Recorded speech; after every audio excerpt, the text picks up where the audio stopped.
Have you ever walked into a crowded room and felt the atmosphere instantly shift, as if the air itself became heavier the moment you arrived?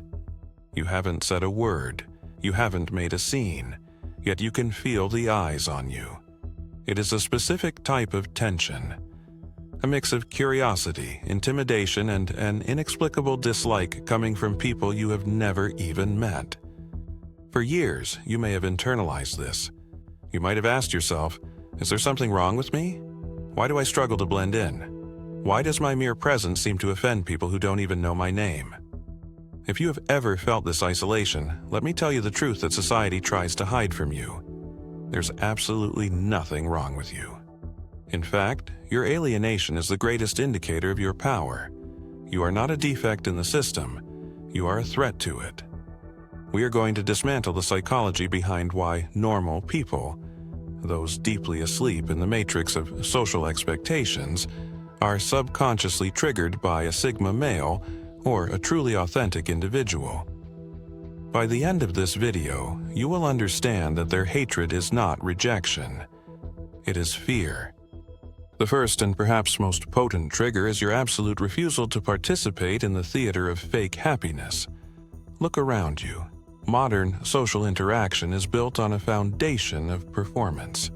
People wear masks of constant enthusiasm, forced smiles, and exaggerated politeness because they are terrified of silence and truth. When you meet someone, you don't offer them a fake smile just to ease the tension. You don't laugh at jokes that aren't funny. You don't ask, "How are you?" unless you actually want to know the answer. To a normal person, this behavior is terrifying. When they look into your eyes and see a neutral, analyzing gaze instead of a mirror reflecting their own fake persona, their brain hits a panic button. They project their own insecurities onto you. They think you are arrogant, cold, or judging them, simply because you are not validating their delusion.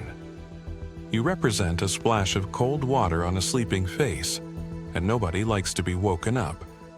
This leads us to the second psychological trigger, your weaponization of silence. In a world that is addicted to noise, silence is seen as an anomaly. Most people use chatter as a shield. They talk about the weather, sports, or celebrity gossip to fill the void because being alone with their own thoughts is too painful. But you are comfortable in the quiet. When a conversation dies down, you don't scramble to fill the air with meaningless words. You let the silence hang. You observe. This creates a vacuum that insecure people feel desperate to fill. They start babbling, revealing their secrets, their fears, and their true nature, all while you say nothing. This dynamic shifts the power entirely to you. They leave the interaction feeling exhausted and exposed, while you remain a mystery.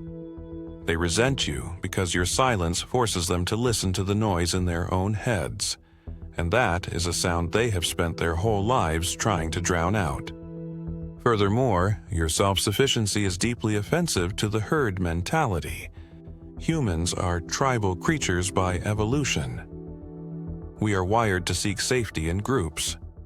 For the average person, the thought of going to a movie alone, eating at a restaurant alone, or traveling alone is anxiety-inducing.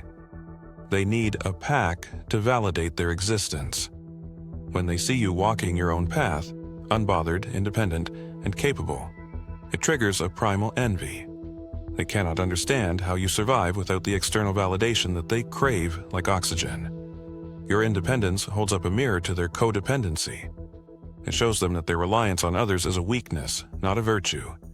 They will label you as a loner or antisocial to make themselves feel better.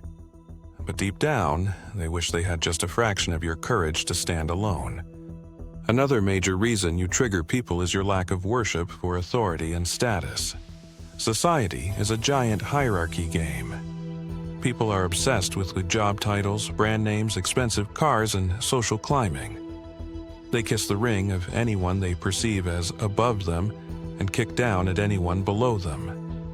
But you operate outside of this vertical hierarchy. You treat the CEO with the same level of basic respect as the janitor, and you treat the janitor with the same dignity as the CEO. You are not impressed by money or titles, only by competence and character. This is dangerous to people who have built their entire identity around their social status. If you don't care about their title, you strip them of their power over you. You become uncontrollable. A person who cannot be bought, impressed, or intimidated is the most dangerous person in any room, and the hierarchy sensors in their brains go off like alarms when you are near. Let's go deeper into the emotional aspect. Your emotional containment mimics a predator, not prey. In the wild, prey animals are jittery, constantly scanning for danger and reactive. Predators are still, focused, and deliberate. When chaos erupts, whether it's a crisis at work or drama in a friend group, most people react with high emotion. They panic, they yell, they gossip. You, however, tend to detach and analyze. This stoicism is often mistaken for a lack of empathy, or even sociopathy, by those who live entirely in their feelings. But it is not a lack of feeling, it is a mastery of it. When they try to provoke you and you don't react, you deny them the emotional supply they are looking for. Toxic people and energy vampires feed on your reaction. When you give them nothing but a stone face, they starve. They hate you because they cannot manipulate what they cannot move. Then there's the issue of the truth. You have an uncomfortable relationship with the truth, you speak it. Most social circles function on white lies to keep the peace. Friends tell friends they look good when they don't. Colleagues agree with bad ideas to avoid conflict. You are the person who breaks this unspoken contract. If someone asks for your opinion, you give it honestly, without sugarcoating, but also without malice. You value reality over comfort. When you point out the elephant in the room that everyone else is ignoring, you become the villain. They shoot the messenger because the message is too painful to hear. By refusing to participate in the collective delusion, you become a reminder of the harsh realities they are trying to escape. You are the anchor to reality in a sea of fantasy, and they will try to cut the rope. Consider also your unpredictability. The human brain loves patterns. It wants to categorize people into neat little boxes.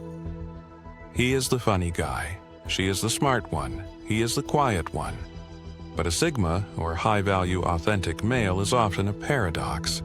You might be incredibly intelligent but dress simply. You might be masculine and tough but enjoy obscure art or philosophy.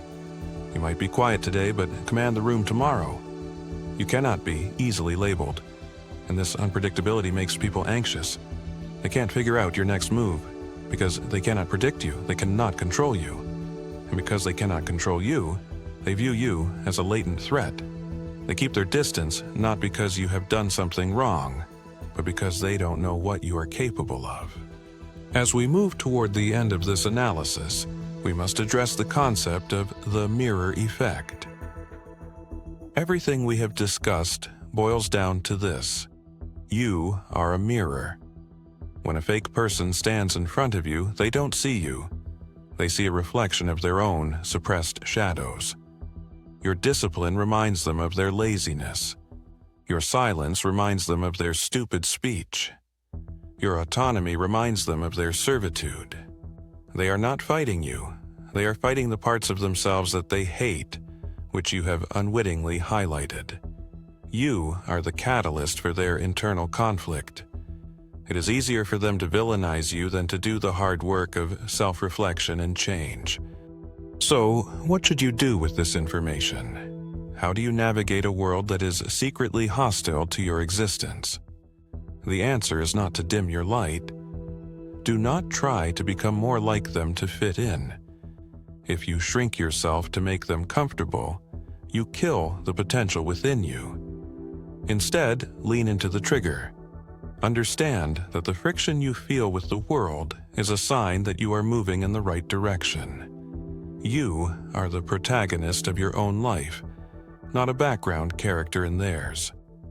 Acceptance from the herd is the death of the wolf. Let this be your manifesto. Stop apologizing for your intensity. Stop explaining your silence. Stop trying to soften your edges. The people who are meant to be in your life, the other lions, the other truth seekers, will not be intimidated by you. They will recognize you. You will find your tribe not by lowering your standards, but by maintaining them so firmly that only the worthy can climb up to meet you. If you have listened this far, you are likely one of the few who actually possesses this mindset. Most people would have clicked away minutes ago, seeking a dopamine hit from a shorter, funnier video. But you are still here, deepening your understanding. That proves everything I have just said. You are different, you are powerful, and you are ready to stop caring about the opinions of those who build their houses on sand. If you are ready to embrace your nature and walk the path of the Sigma, I want you to leave a comment below. Write, "I see the truth," to confuse the algorithm and signal to the others that you are awake. Like this video to help us find more of our kind. The path is lonely, but the view from the top is worth it.